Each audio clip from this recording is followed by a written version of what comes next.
residential. So I'm wondering. I believe those are completely separate networks. So Starshield are its own satellites, and civilians do not piggyback off of that.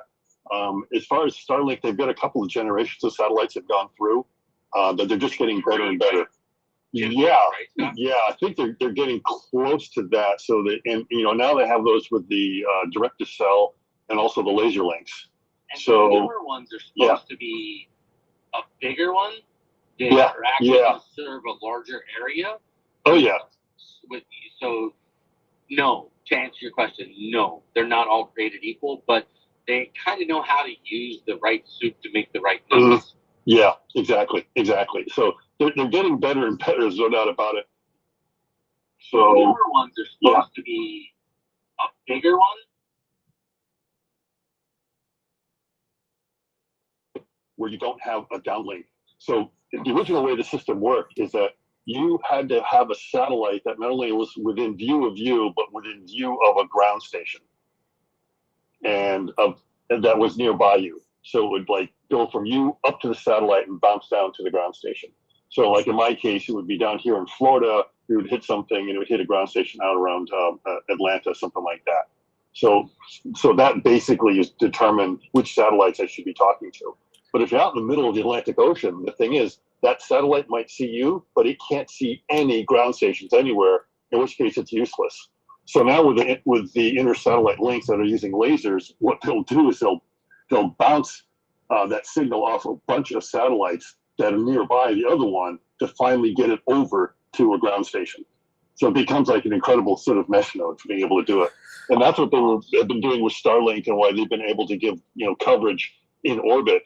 Because even though there isn't a direct ground station, so long as they can see a satellite and that satellite can see other satellites, they'll just find a path to get from there to a ground station. Yeah, and then Stephen too, on the Starlink Mini, I was testing the speed out while I was driving yesterday, and this has been a pretty consistent test for me that I've even before I got the priority speed on the good days. I'm getting about 150 megabyte download speed and about anywhere between a 10, sometimes a 15 to 19 megabyte upload speed with about a 24 millisecond latency. So, wow, that's good for Mini. It is very good. 2 questions. Ryan, did you restart your live feed or did it restart itself? I restarted it while you guys were talking. Okay, so you restarted it. We've been working on that. That's a technical question. I have a question. Billy Utz has had their hand up. Same thing. He's an engineer accountant, so every little microchip that you guys have been adding up and quantifying, I'm so curious to see what Billy's question. I'm an engineering douchebag, so we can. I'm doing flushing down the toilet. Hey, I'm like you. I'm just a country boy. And I am so excited to hear about because you called yourself an engineering accountant. Brave statement, and I love it so much. No, that just means I'm a jack of all trades. How are we negotiating data packets? Is there a tax on data packets? What's going on here? Can you hear me? Yeah, you can hear you. You're Billy. You're good to go, Billy. No, I'm just a jack of all trades. I wanted to ask Scott a question. Which one? Subaru or rocket scientist? No, a rocket scientist, Scott. Figures. Okay, go ahead. Okay. Well, the first thing that pops in my head, and I know nothing about this, is why I jumped on this particular feed. Wally was talking about, you're driving down the road, your phone is constantly seeking cell towers as you're moving away from one, it's looking at another one, it's trying to make a decision about, when it's going to do the switch. You talked about the intelligence of it, and if it's more data, it's more complicated transfer. But when I think about that with Starlink, basically, if you're moving in a vehicle, you're still stationary because the satellites are flying around the Earth every so many minutes, aren't they, Scott? Yeah, it takes about 90 minutes to go around. So yeah, the satellites are in motion, no doubt about it. Yeah, so you're not. If you're driving down the road, that means nothing to the satellites, correct? Yeah. So the satellites. Yeah. So basically, they're not. So the satellites don't care. What the system cares is which cell you're kind of in. So I think as Scott mentioned earlier, the Earth is broken up into a bunch of little honeycombs, and a satellite is basically broadcasting a signal into that honeycomb, and it's multiplexing everything. So all of the dishes that are in that honeycomb, and there could be like, 50 to 100 dishes in there, they're all receiving the same signal coming down from the satellite dish. The thing is, each one of them knows based on a time slice which packet belongs to them, plus there's going to be an identifier and an encryption key to make sure that the packet it looks at is really the one that was destined for it. So from that sense, it doesn't really care where you are. You're right. And it's just that when the GPS on the dish, when you're driving along, when it realizes, hey, you've kind of left one cell and gone to another, suddenly realizes, oh, now you have to talk to a different satellite. And it needs to kind of know where the satellite is in space. So it is getting real-time information, or it already has some sort of information to know where the satellites are, and that at this point in time, if you're in this cell, you're supposed to point in this direction because that's the satellite you're supposed to talk to. So, but I'm getting lost here though a little bit. Yeah. Are there any stationary satellites? They're all moving, and they're all moving. So why would it matter if that satellite is disappearing out of view? There are stationary satellites, but not Starlink. I know that. I realize that. That's what I'm saying. Yeah. But the way you said that, like you're moving, I still don't understand why I'm moving down the road. Can I answer? There's a lot of things. Before we start that, Ryan, does anybody want to hear why a Silverado EV is worth buying and have extra money? Yeah, because it's a $200,000 vehicle, and they're losing their ass, and they're going to sell it for $90K. I will give you reasons why I'd not buy it, Ryan May. Well, hold on. Let me touch on let's finish up with Billy's question, because I don't think his question got answered real quick, and we can move to Silverado. Okay. It didn't. Okay. So I'll just finish it. That what's happening is that when you have a stationary dish, it's basically trying to track a satellite to the sky that's moving about the same speed from horizon to horizon as a jet airplane. I mean, that's about the time it takes to kind of transit along. And it sort of has to know where it is to focus its beam in the right direction. And as soon as that satellite sets, it has to find another one that it kind of knows. It's like, at this point in time, you've got to pick up another one, and it's going to be over your left shoulder kind of thing. And suddenly it's going to pop over there and point in that direction. But because it points electronically, it can instantaneously, because of its beam from one direction to a tight beam. It's got a little bit of spread on it. So just have shine it in the right direction, and the satellite can pick it up. And then again, the satellite is broadcasting down to a much broader. The satellite dish is moving. The satellite doesn't really care because it's spreading the signal over this very large area that's able to pick it up. The only thing the movement of the satellite has to do is it has an IMU in there to make sure it's pointed in, because you are turning the road, and so it has to kind of know that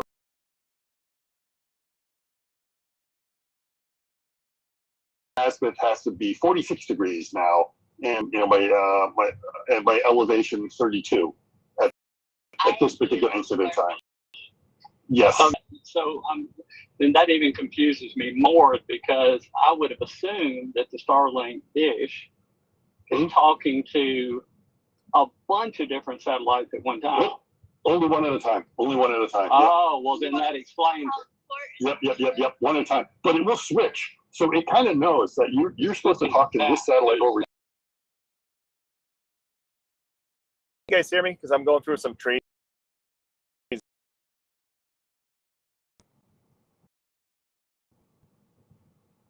Oh, goodness gracious.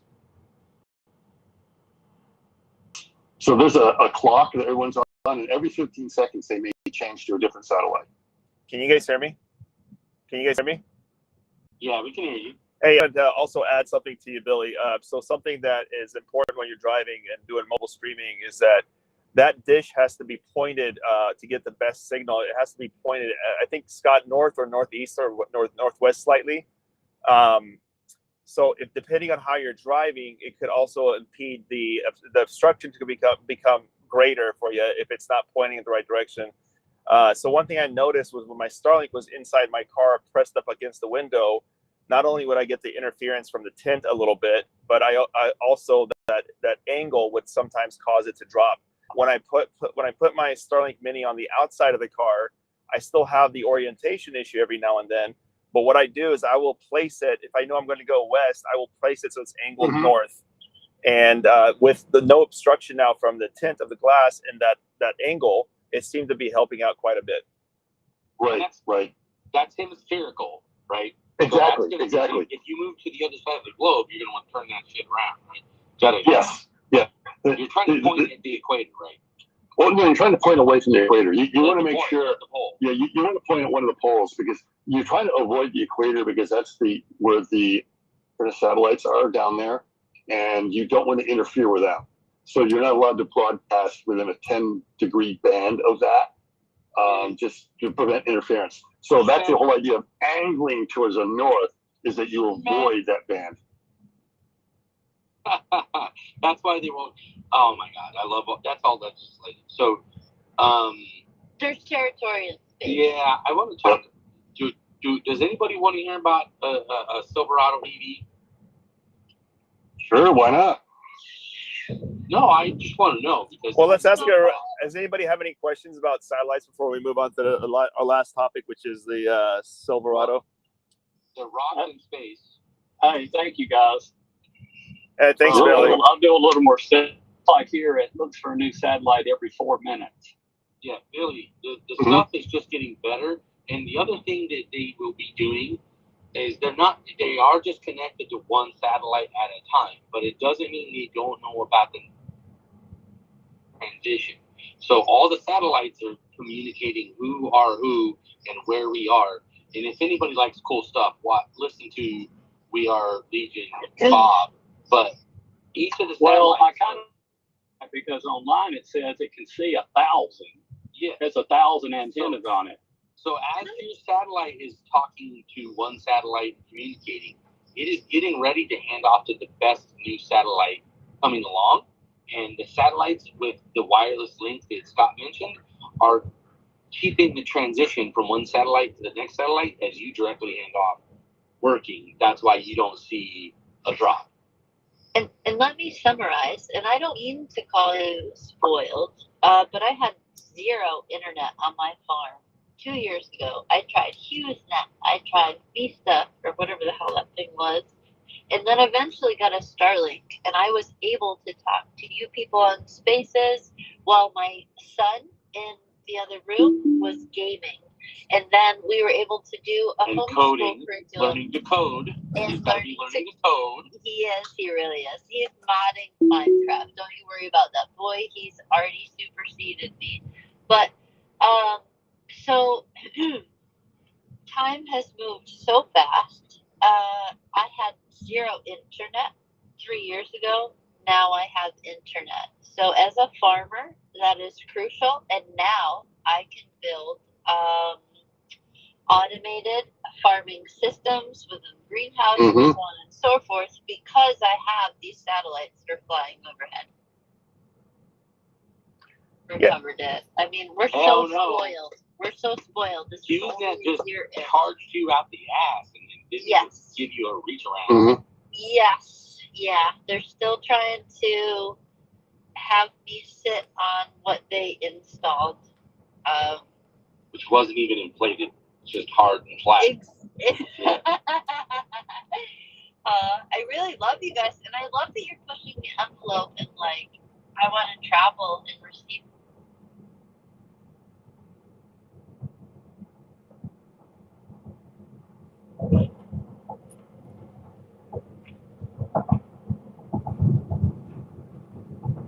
I love being here. Thanks for seeing that. Thank you. Yeah, let's keep talking about like what we can do rather than like you're uploading your OnlyFans and still wanting to run Spaces. That's a lot of can doing.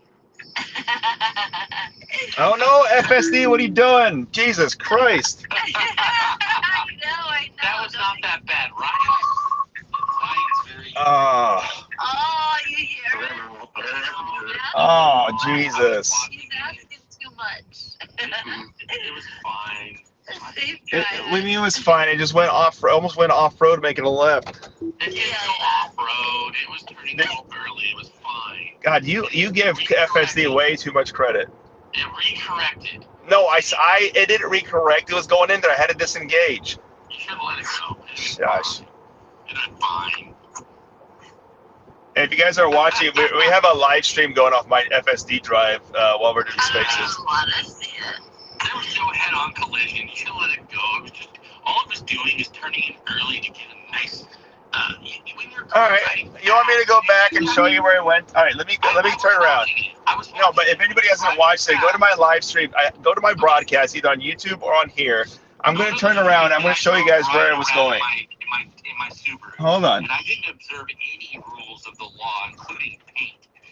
The car was just setting up a corner. All right, if you're watching, here, I'm going to show you exactly where it just almost went off road. So stupid. No, I'm going back. No, you got me going back now. It's fine. We're not getting hung up. Next time. Too late. Silverado EV versus other EVs. He's turning around to see if he'll do it. This guy. So, has anybody driven a B Silverado? We know Andy has a Cybertruck. Scott Walther, I'm sure you've definitely been in Cybertrucks.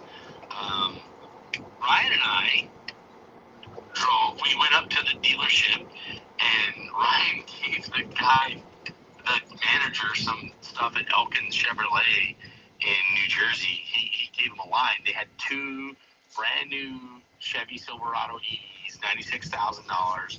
Gorgeous trucks, by the way. Had not been dealer prepped at all. So none of the cameras were working. None of the accessory systems were working. Fucking radio didn't even work. But we got the keys. Drove it.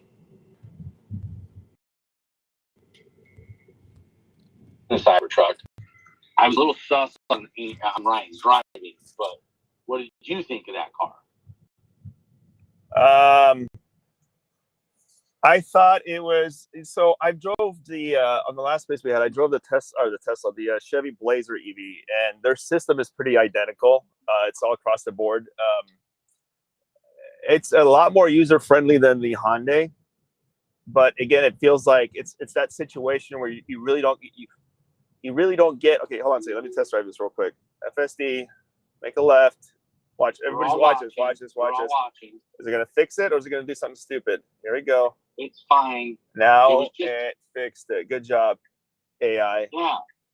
It was turning in early. I was watching it. I was telling you, it's just making a move. Yeah, well, let me go into this parking lot. Sometimes this is where lines don't matter, bro. it was going to this off-road here, like this right here. Anyway, so the Silverado, it's a really, really nice truck. The rear wheels also turn like on a Cybertruck, which I didn't know that. Really, really nice truck. Feels like the truck. If you've owned a truck and you want to go into another truck, that's a great option for you. But when I drove Andy's Cybertruck a few weeks ago, that thing was phenomenal on the inside. I don't personally like the silver or the metal look, so I'd have to get mine wrapped if I chose to ever get a Cybertruck. But the Silverado, it's there, it's ready to go. It was a beautiful truck. It's beautiful, right? It's beautiful. It's big. A lot of features. It's very GM and plastic, though. It does have that plastic feel to it. It just for $100 grand. Okay, everybody's like $100 grand. Right? So for $100,000 bucks, would you expect that much plastic? Well, I think people were also complaining about the Porsche being like very like Tonka toyish. Well, no, I know, bro. I just mean that specific one that we got to haul around in for guys. It was like what 20 minutes, Ryan. It wasn't long. No, it wasn't bad. I mean, but it wasn't bad. It was plasticky. Yeah, but that's how pretty much I think all of them are. But here's the thing: when we got back into your car, it was like the big thing I love about Tesla is that their technology is phenomenal. I love technology. I'm just a technological person. I love it, and you don't get that sense with the 3 EVs that I've bought so far, or test drove so far. And the Silverado is part of that. It's a beautiful truck. It's just you don't get that feel of like, wow, this is like the next generation Starship that you can sit down and you just don't get that feel. You get a feel of a truck, which is great. That's what you're looking for. You said it. I was liking it. We got out of it, and I'm like, this is pretty nice. I kind of like it, except for these things or that things. Then we sat down in my Y, and I was like, yeah, it's not this. We have a request. Ryan, can you figure out the request? I see Scott's got a dot.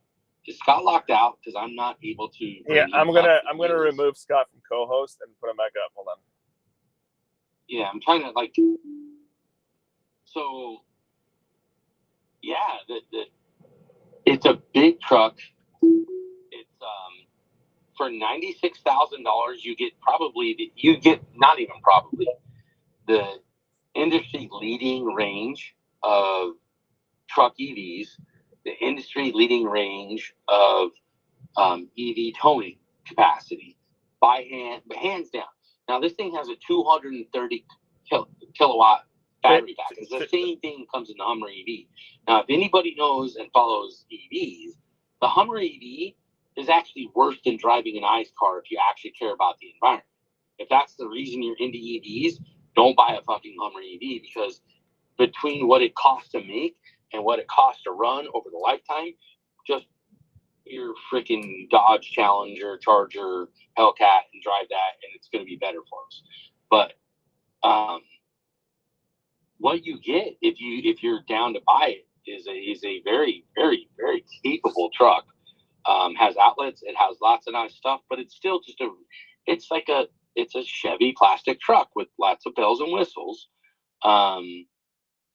Ryan, you got to try their cruise, didn't you, with the red dot thing?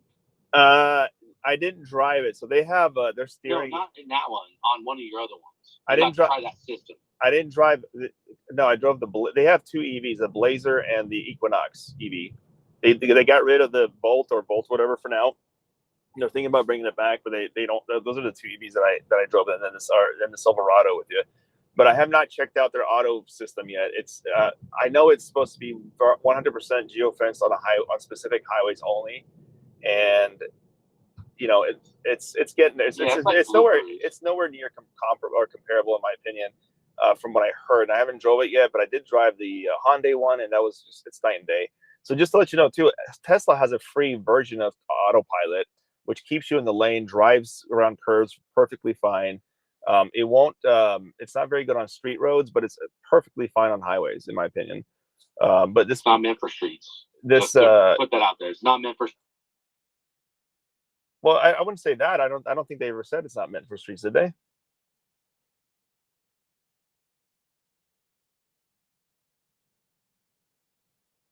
Did I lose you? I don't know. Either I'm lost. I can hear you. I can hear you now. I don't think they ever said that it's not meant for streets, did they? The only FSD full self-driving is meant for roads off highway. Okay, gotcha. Yeah. So I'm not sure what the GM Cruise is called, Super Cruise or something like that. It's only on certain highways. Yeah, Super Cruise. There's a couple different things. Yeah, we don't need to get into that. But overall, if I just had money, right? If I could just buy cars, and most of them would be EVs, except for some really sweet ICE cars like my Subaru and some other hypercars, I would have a Chevy Silverado, because you're getting value beyond belief. Like GM is spending over $200,000 to make the car that you're buying for 96,000 grand. You're getting a gigantic battery pack. You're getting a lot of technology. I'm not saying superior to the Cybertruck in any way. I don't think it is. But compared to everything else out there, you're getting a lot more, because it's kind of like a Lucid. You can go buy a Lucid for 80 grand, and you're getting a $200,000 car for 80 grand. So you're really getting the quality, and you're getting the engineering of a $200,000 car at an $80,000 price point. So I would definitely buy it for that. The rear wheel steer. It definitely appeared to help when Ryan had to use it without backup cams. Like I had to back him in like old school style through the mirrors. And it's a looking truck. on top of that, I think it really has a sex appeal.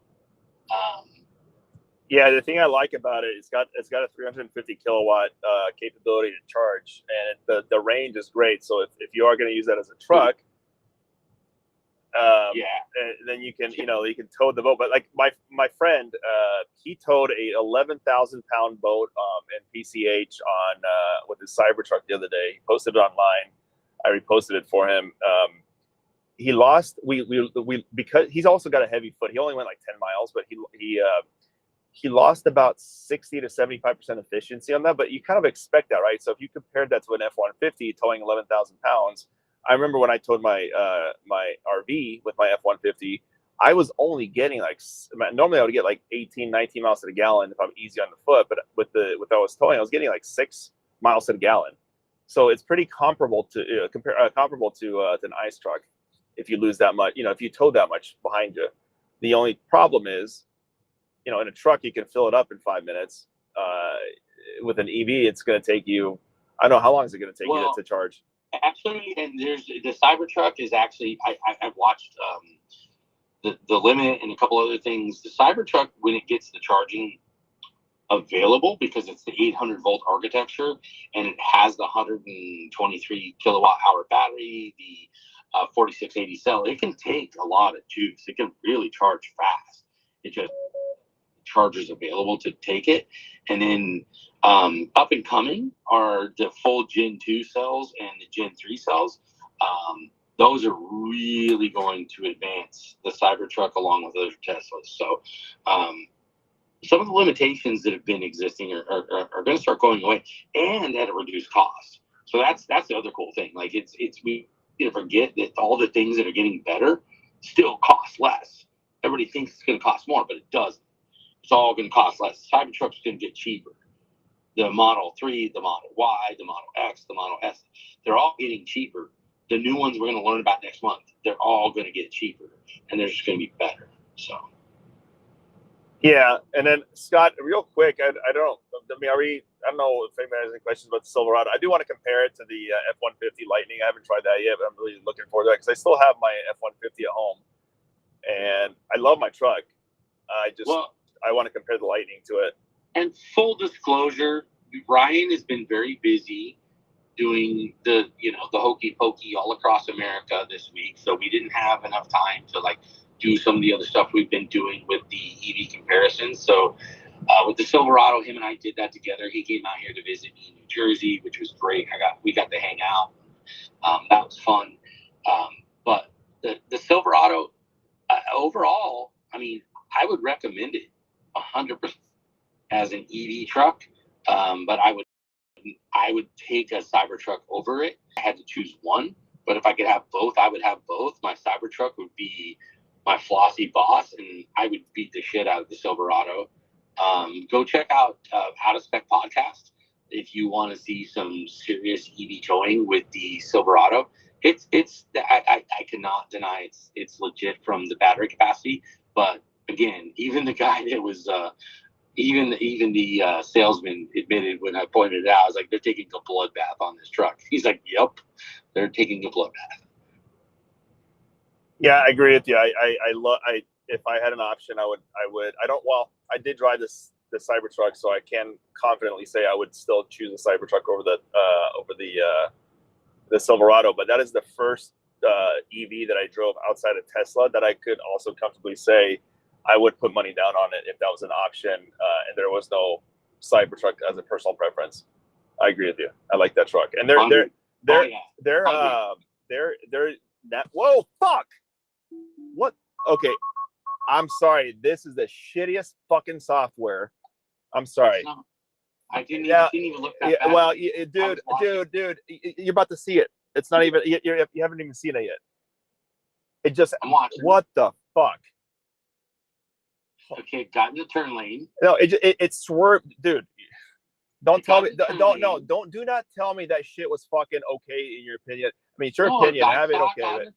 That shit was fucked up. It just slammed on its fucking brakes on the highway. I didn't see it slam on the brakes. Well, you didn't hear that shit? It just slammed its fucking brakes on the highway. Don't give me that shit. I mean, I know you love Tesla and you're pro everything about it. I mean, you could drive off the cliff and you said it's meant to do that. I know you have that mindset about it. I get it. But dude, this shit just fucking slammed. I'm surprised.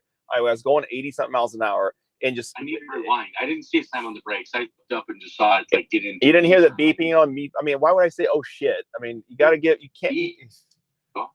But I didn't see fucking software sucks. It just sucks.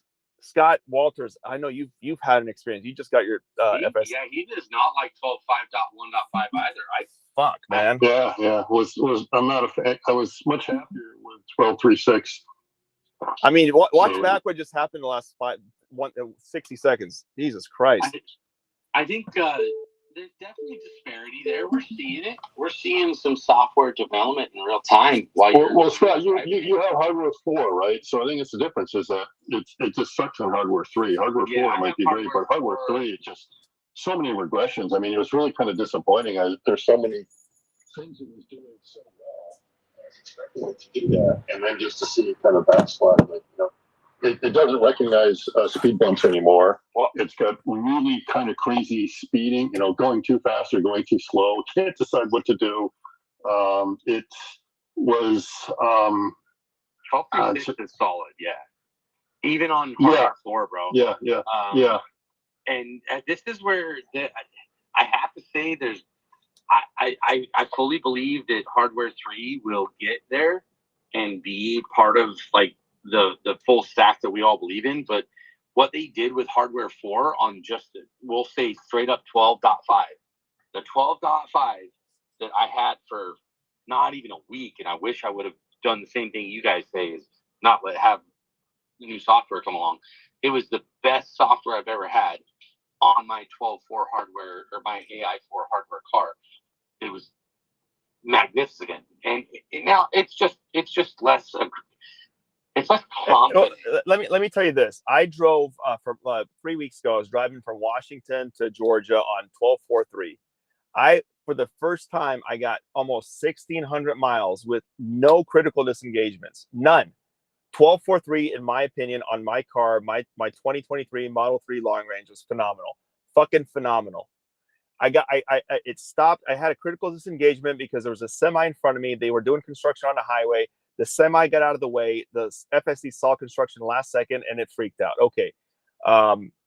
Then I had another 1,600 miles to get to Georgia from where it freaked out. Perfectly fine. No issues. I was so excited to get 12.5, and the thing came out, and it was the biggest piece of shit. And on this drive back, I've been driving now, let's see here. I've been driving for 2,379 miles on the way back from Georgia to New Jersey, to Chicago, to Missouri, and I just left Joplin.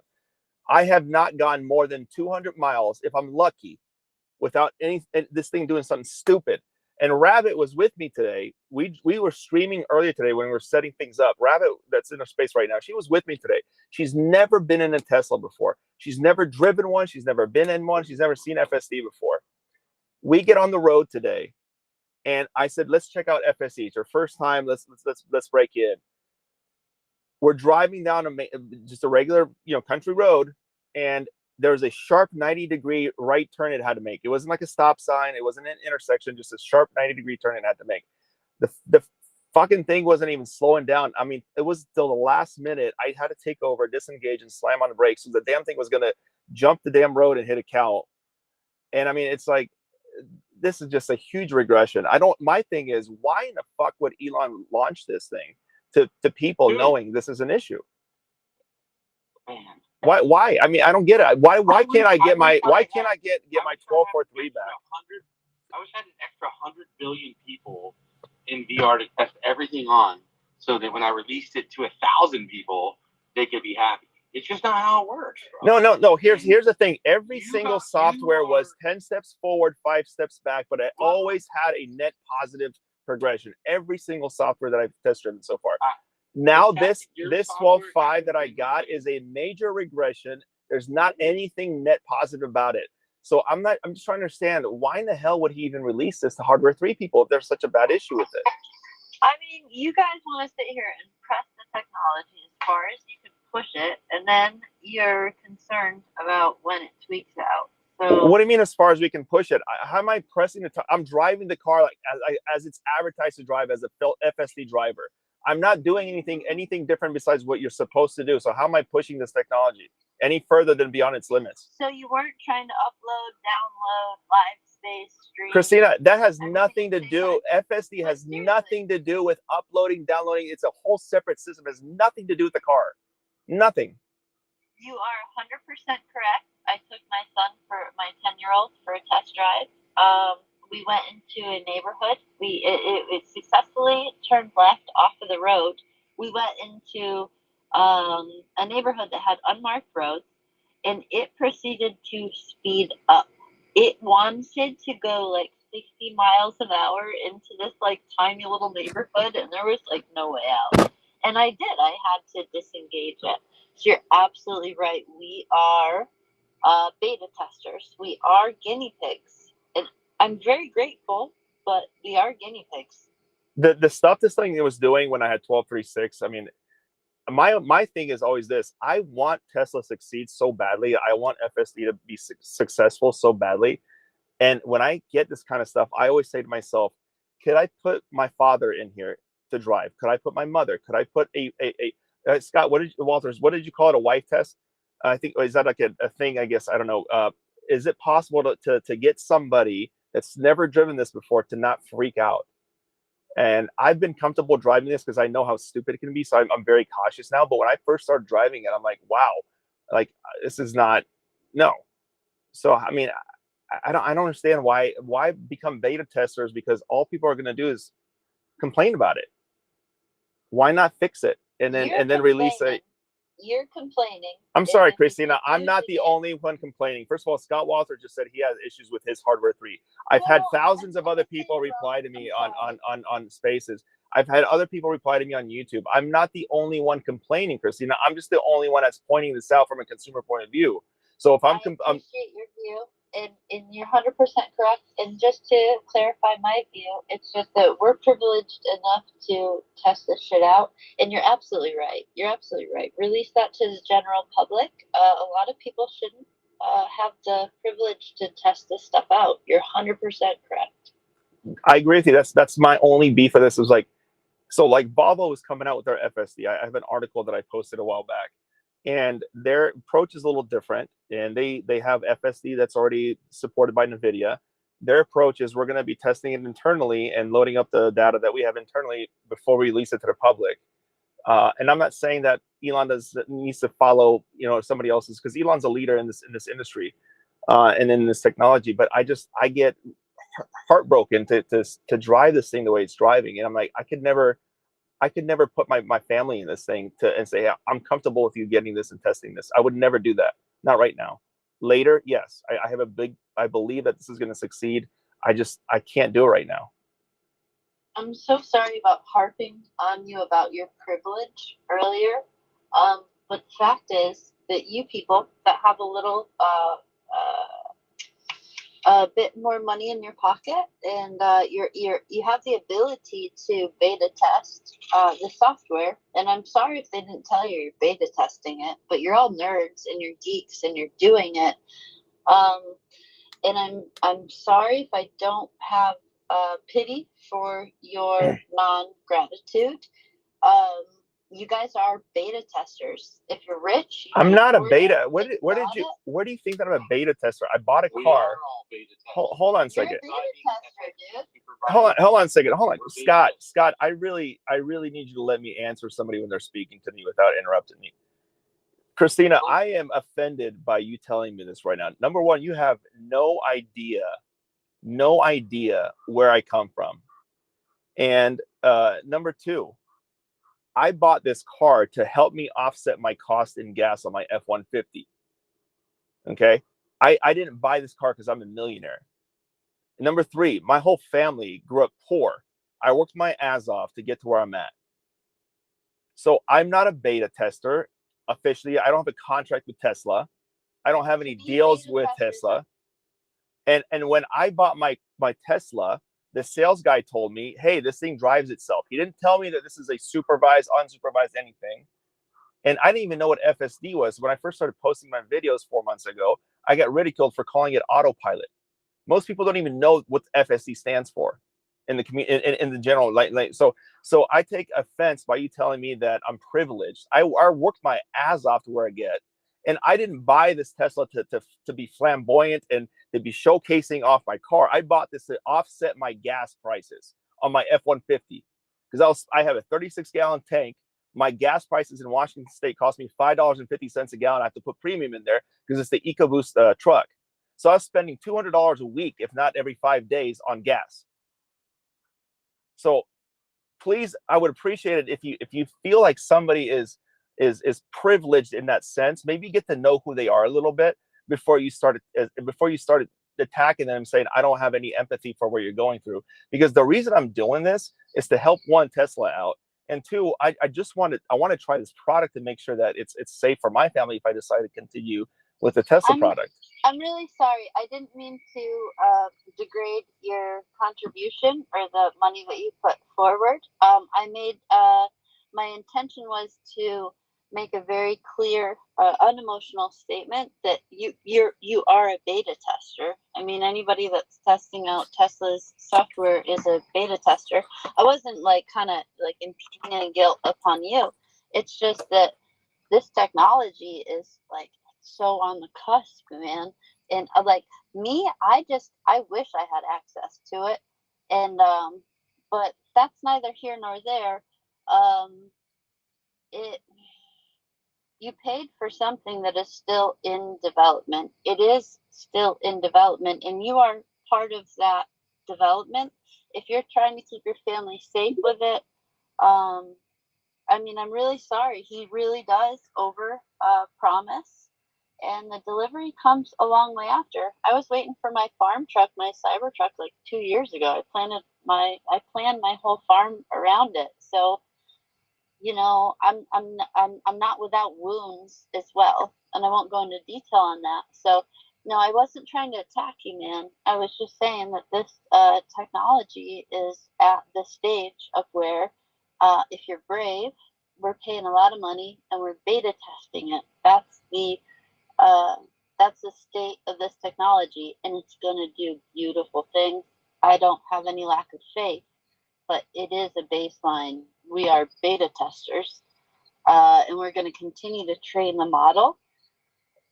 And it sucks if you paid a bunch of money thinking it was just going to take care of you, because we're beta testers. Well, no, I appreciate you saying that. I'll answer it here, and then Steve, you had a question up. In the general sense, sure, we could be categorized as beta testers, but it would be nice if Elon actually came out publicly and said, "Hey, if you're going to be trying our software, just know just physically say you are a beta tester." But that's not the marketing that people see in mainstream media. The marketing that people see in mainstream media is what Omar says. Hey, this is perfect driving. This is flawless driving. Go buy your robot car right now because 1010's around the corner. That's the issue that I have with, as a consumer, with what we hear in the mainstream media. So if you want to call this beta testing, I agree with you. Technically, we are beta testers, but then make that announcement to the mainstream media, not just the people that are living on social media here, and as we go together. Because that's the issue. That's the big disconnect between mainstream media and everybody here that is learning about it. I got rid of my FSD when I first got my Tesla because it sucked. So then the only reason I got it back on my car is Elon said in April, we're going to give everybody a free trial. That's what kind of got me going back into it. But I didn't become a beta tester because I had no idea this whole world existed on social media. Steven. Hey, thanks, guys. Just, real quick on now drop is that, the families who have lost loved ones to this software, I don't think they would agree with the statements being made. Simple as that. Originally, the software was not advertised as a beta software. It was advertised as a full self-driving solution. You had people riding in the back of cars. People died from this software. So as much as, the good things that it may do, it's done a lot of harm thus far. But that's it. Thank you.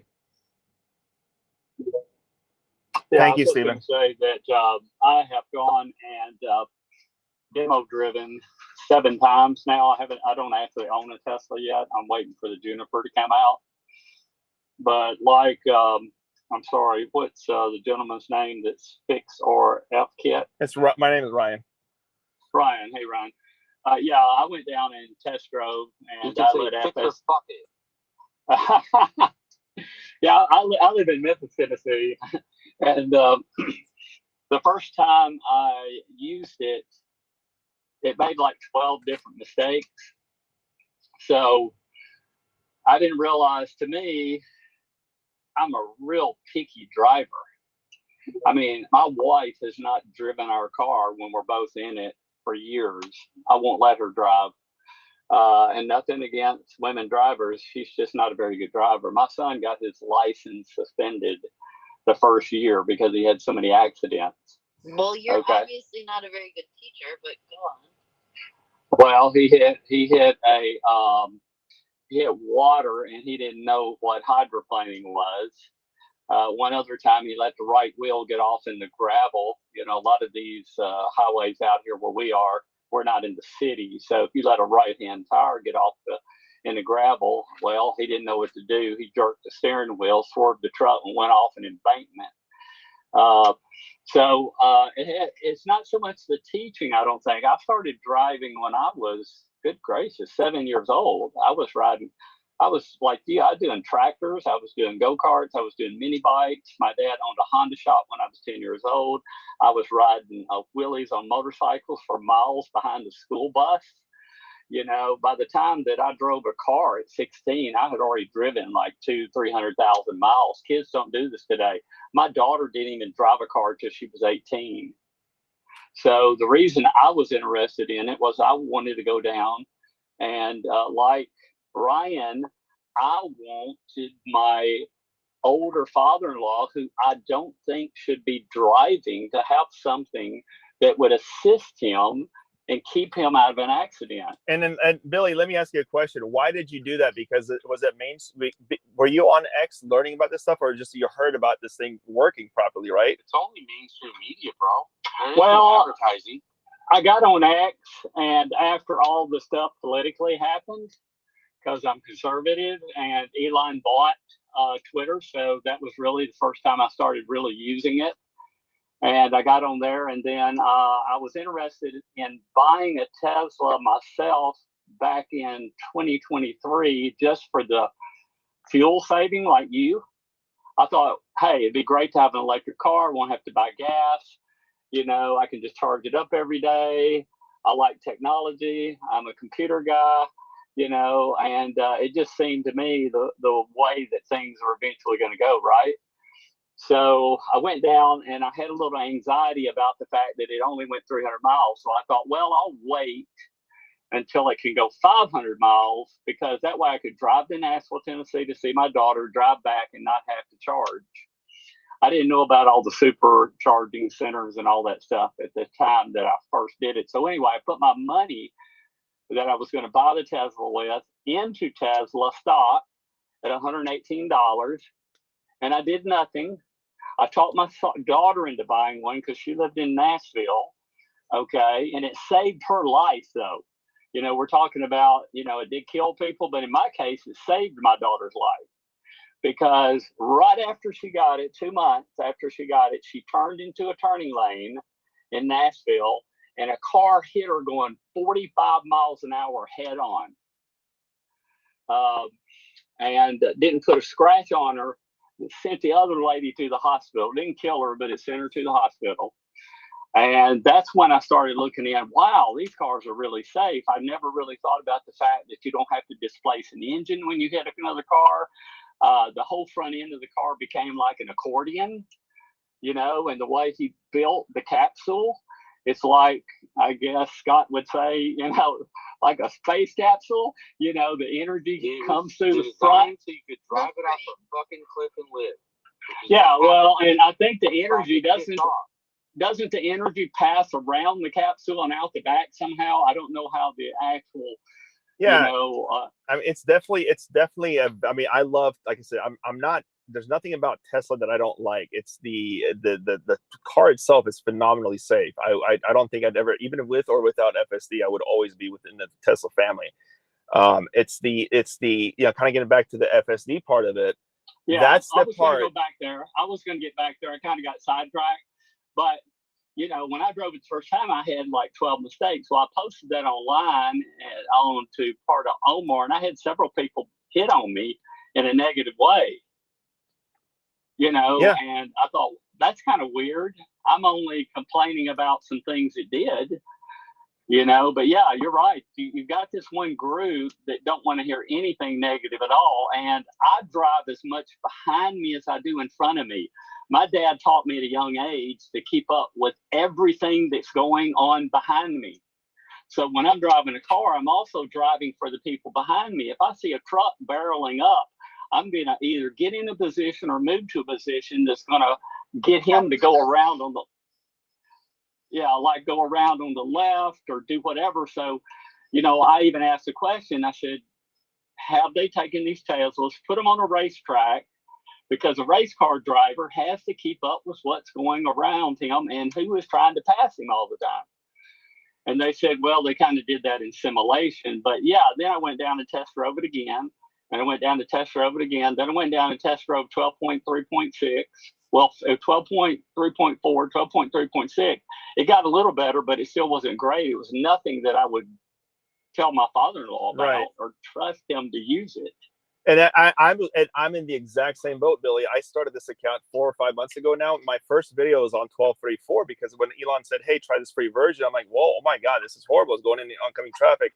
When I posted my first few videos, dude, I was told that I'm manipulating the Tesla cameras. I was told that I'm somehow, I need to go fix signs so they can be seen by the it's like all this stuff that I'm being told, and I'm like, oh, you're 12.5, I'm not saying it's perfect, but 12.5 is the source code that's going to solve FSD.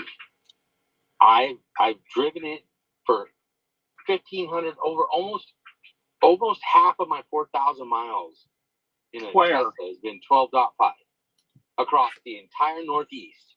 Okay. Pennsylvania, through fucking Jersey, through fucking Philly, through all the way to fucking Allentown, through tolls, through some of the toughest shit you can see. All right. Now I get it. Because that was my big question. Hang on. Yeah. Now I get a bitch. Brian's not wrong. His car, and I'm his friend. Okay, I'm his. He's my bestie. His car has definitely fucked up. I am not gonna say that's not true, but there's also another truth, which is there's a side of this that people like Omar and some of these other people that are far too optimistic may be working from. Because if all I had, if I didn't know Ryan and all I had was my own experience, I would sound like Omar.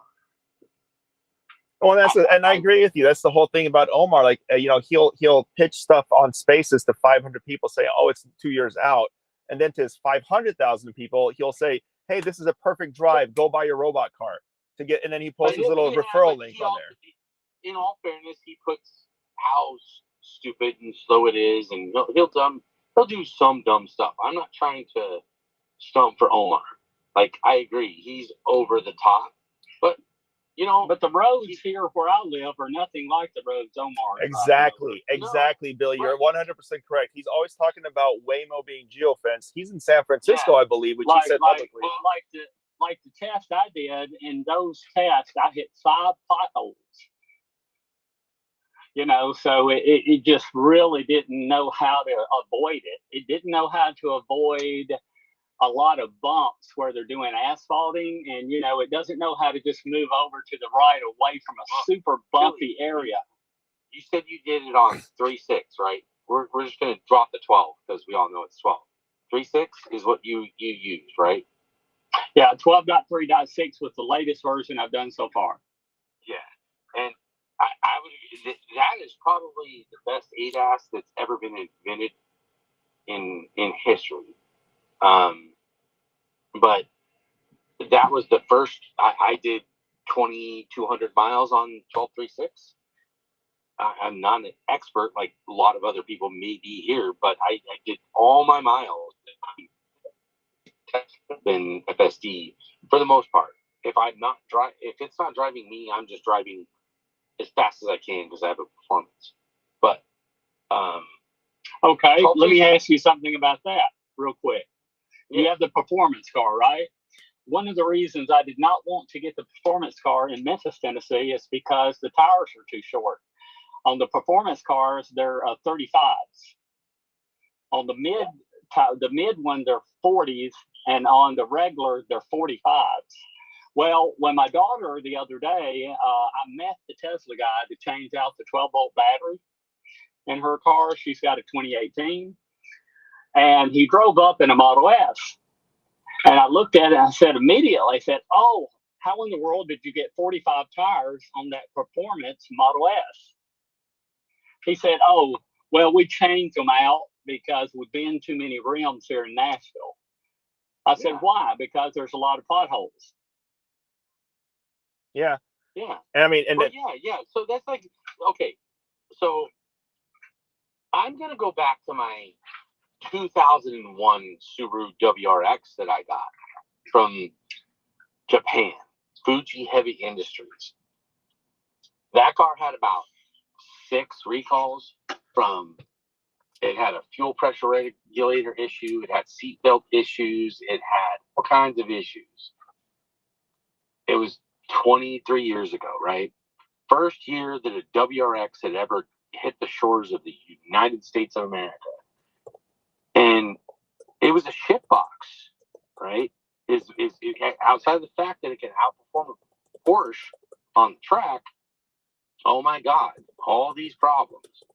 The reality of owning it was amazing. It was an amazing experience.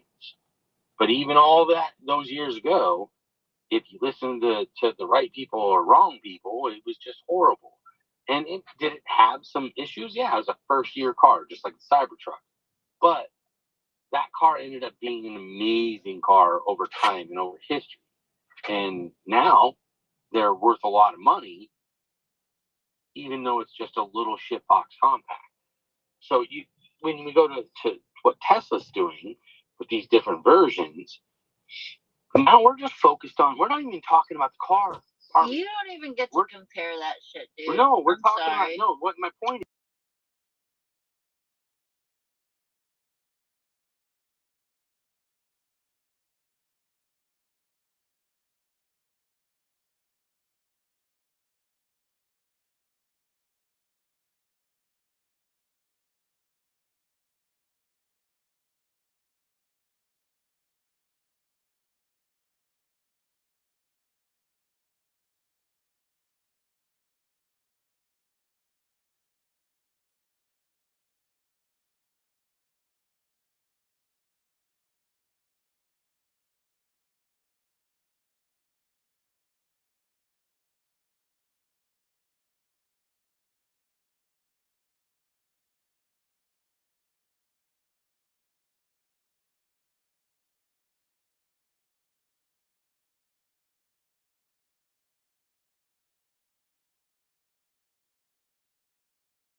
No, I should be.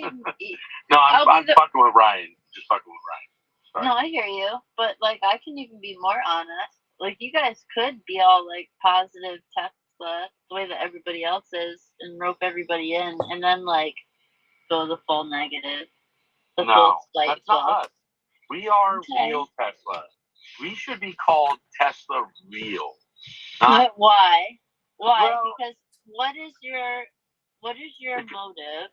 Because we're not afraid to talk about we love the best things about Tesla. Oh, nobody is afraid to talk about the bad shit that Tesla does, but what we're not afraid to balance it. Are you creating any solutions? If you go through we're creating lots of solutions. When we're posting an issue, here's a problem, let's try to find a solution for it. I'm not part of the Tesla engineering team, so I can't find a solution because I don't know how this shit works. I'm just a consumer. But if you go onto all my highlights, every one of my videos, good and bad, is on that highlights. I posted some great stuff that FSD did, amazing stuff that it's done around construction.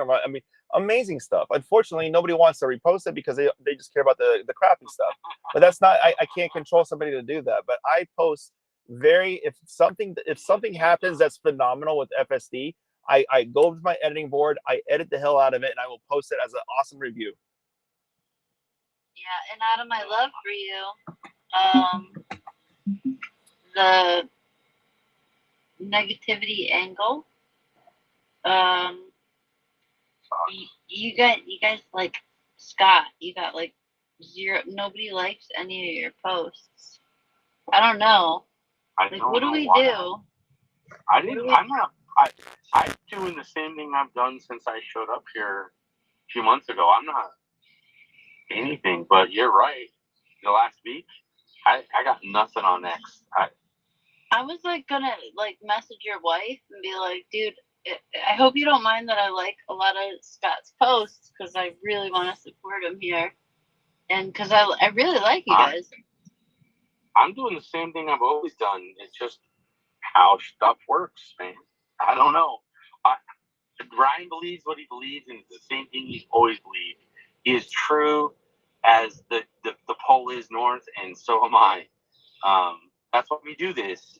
I was a little jealous because I was on my farm and like I'm playing Diablo and then like kids doing some stuff and maybe I'm in an X space. I'm like, oh my gosh, I haven't had any internet on my farm.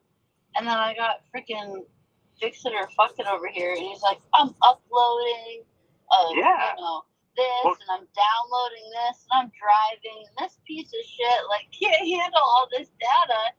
And I'm so heartbroken. Well, yeah, but okay, hold on a second. But see, Christina, there you go.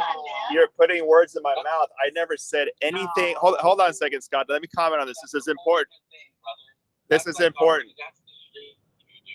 Hold on a second. Hold on a second. She just accused me of saying I said that I'm streaming all this data and it's not doing shit. I never once.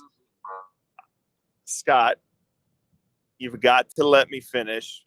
When somebody accuses me of something, I need to be able to let people know that that is not what I said. You got to stop. You got to let me finish, brother. Christina just said that I said all this data that I'm loading and it's not doing shit. I've never once said that on my posts. As a matter of fact, the data that I'm uploading on, I said this before in the space, I go at 2 to 3. I go about 30% less than most people stream at. What I said is that I can't have a constant connection. And that's the solution I was trying to find. How can I have a constant connection for live streaming? It has nothing to do with the data or the bandwidth. It's just the fact when I go from one cell phone tower to another, I'm losing it. Or if I have line of sight impedance with a mountain near me or a tree line near me, I lose connection. So I want to be able to broadcast my live streams mobile, and I couldn't find a solution for it. Now that I think I have a solution for it, it has nothing to do with me updating massive amounts of data. It's just I have a way now to communicate through multiple towers when I lose line of sight on Starlink. So I again, choice of words is different. What's that? That's so badass. You had a solution for that? Because well, I'm in the middle of testing the solution right now. I don't know if it's going to work. That's why I don't want to promote it. That's badass, guys. No, I really digress. I really love that. I love where you're going. And I'm going to hang on for the ride. And yeah, I'm going to digress for now. And thank you so much for having me here. And I look forward to seeing what you guys all this amazing data and capability that we do have to discriminate against. Oh, yes. I cannot wait. I'm chomping at the bits. Ryan, the stuff he's doing right now with his solution, I agree to not really talk about the technical side of it, but fuck it, hey, I want to do it. I'm a geek. Yeah, but you guys aren't going to get anywhere by attacking people like. No. Where do you? Did we attack anybody? Yeah, I'm attacking. Well, you talking about Omar? We attacked each other a little bit. That's just because we're. Well, we're joshing with Scott, but I mean, are you talking about Omar? Because he got after me. I don't mean to be a grandma about it. It's just that I've been with us since they had only a showroom in South Hollywood on Hawthorne Boulevard. I was back there in 08, 07, 08, and then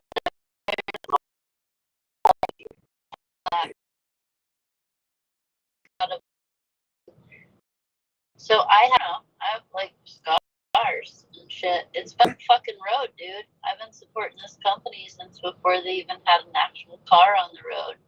And to hear somebody come along, and I'm sorry to do a spoiled trust fund baby earlier, but here you guys come along and be like, oh my God, well, if I can't test it like this, it doesn't react like that, I really do feel that you're spoiled.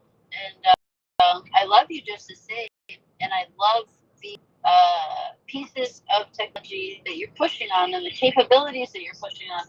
But if you're not productive, I will not stay around. Yeah, let me tell you something about spoiled. You know, you talk about being entitled trust fund baby. Let me tell you something about that. This is why I don't respect Omar. The guy posted something on his profile saying, "Hey, I'm using my $6,000 biweekly check from my monetization, and I'm going to go buy homeless people VR glasses that Apple came out with." He posted. Who's with me? That's a post. I reposted his stuff. And then, hold on a second. Let me finish this. Boy just figured out the game better than hold on a second, Christina. Hold on a second. Then he posts this. Then he says one night, and he deleted his post. I screenshot it and I posted it. He says, "I just had a meal at a restaurant. The waiter didn't like the fact that I didn't finish my meal. So I put my meal in a to-go box, and when I was out of line inside of the waiter, I threw it away in the trash can." He's on one hand trying to help the homeless. On the other hand, he's throwing away leftovers that he could have given to the homeless. I mean, the guy is two-faced.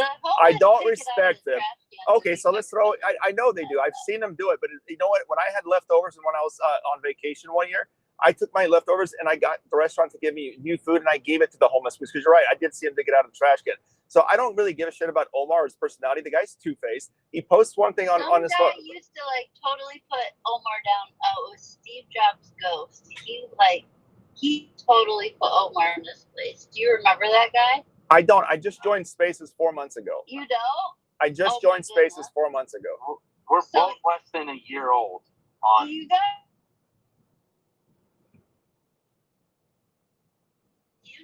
That's why I call you little spoiled brat. Guess what? We're Star Walkers, motherfucker. We're Star Walkers. I love you. I'm gonna hang with you guys. I'm trying to sign off. I'm trying to be polite, but you guys are fucking babies. And I love everything you're doing, but you are my son. I love him more than anything in the world. And he was a little toddler, and he would just run into walls until he could break them, and he'd fall down, and he'd get back up, and he'd run into them again. And I love you guys. Keep doing.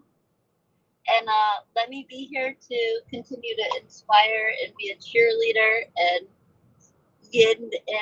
have so much fun. Sign off. Thanks, Christina. Thank you, Christina. Thank you guys for having me. I love you. I'll see you guys soon. And Christina brought up a good point about her son running into walls and getting up. And if that's categorizing me as a baby, I appreciate that because the only way to success is by sometimes going through failure. So at some point, her son got up and started walking normally and not running into walls. So that's what I'm doing with this live streaming. Is there was a lot of walls that I did run into, and a lot of hurdles. bro. And now I'm at a point where it's trying to be pretty streamlined. black and blue, bro. Your forehead is still. You're learning, brother. You're doing shit that I have not seen anybody do. In our little time, like you pointed out, which is fine. We can be noobs. Yeah, that's okay. I mean, I don't mind doing it, but if that categorizes me to do trial and error, to provide somebody to not go through the hardship that I went through to try to find out how to live stream, if I can find a solution to somebody for what I do and the hardship that I do, if that puts me in a category of being entitled, sure, call me entitled. It's not entitled, brother. Everybody else here listening, can I just say that Ryan, he's so fucking passionate that he feels like he's definitely not entitled. It's like from a financial thing, whatever. But he's so passionate. He's so real. Like, I've touched him. I've poked him. He's a human being, but not. Well, fuck, that sounded bad. But, well, shit, that even sounded bad too. Anyway, Ryan's a very, very real man.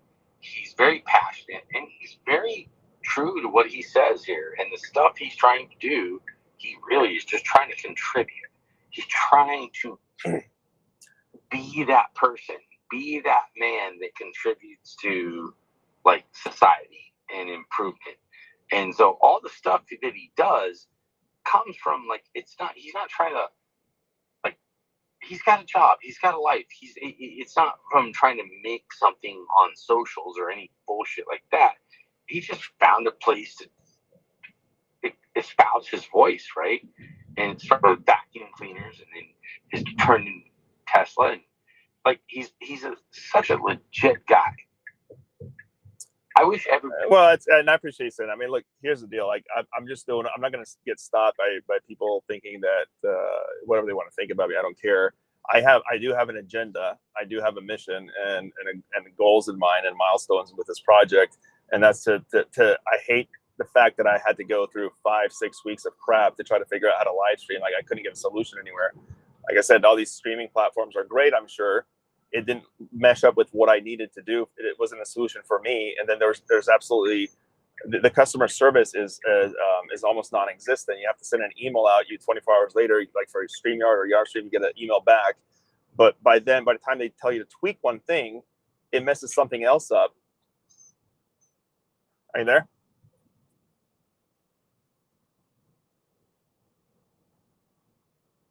Can you hear me, Scott?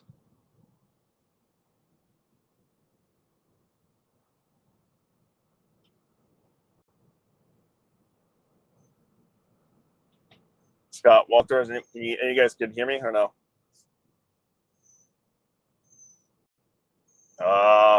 Lost. Well, on there.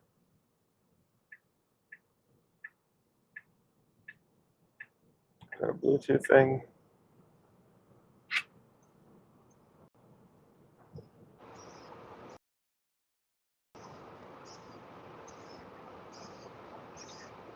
Hey, if you guys can hear me, I can't hear anybody, so I'm going to try to reconnect, but it's not working.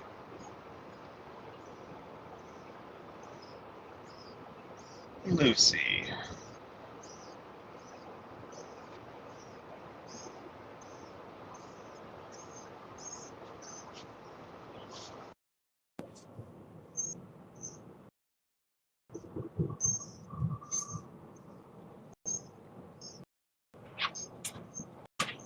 Mic check. Mic check. Can you guys hear me?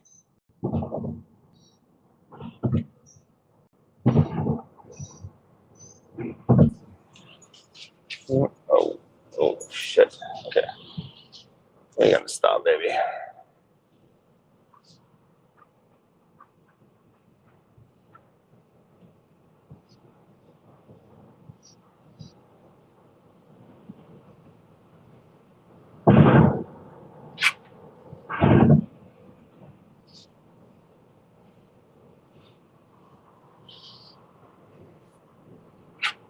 All right, baby, we're stopping. My girl needs to go. Hey, Scott, if you can hear me, I can't hear anybody. Let's just kill the space. Or Scott Walters.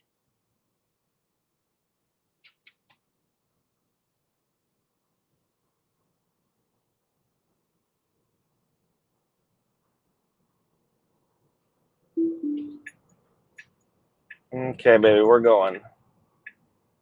We're going. We're getting off. We're getting off this exit. Can you guys hear me or no? How are you supposed to get back into like here? I'm just gonna do this. I dropped the listener. I can't drop the listener.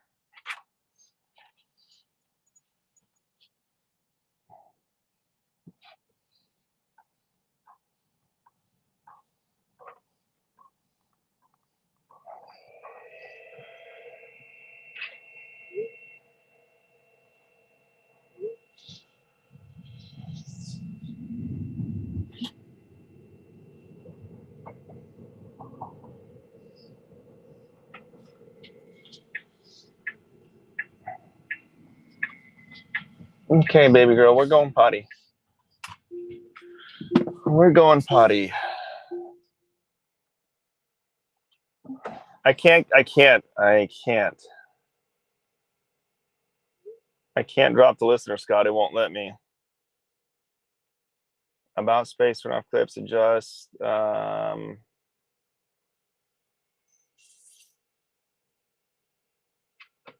might have to come in as another account. Hold on. I gotta let my dog out, man. She's crying.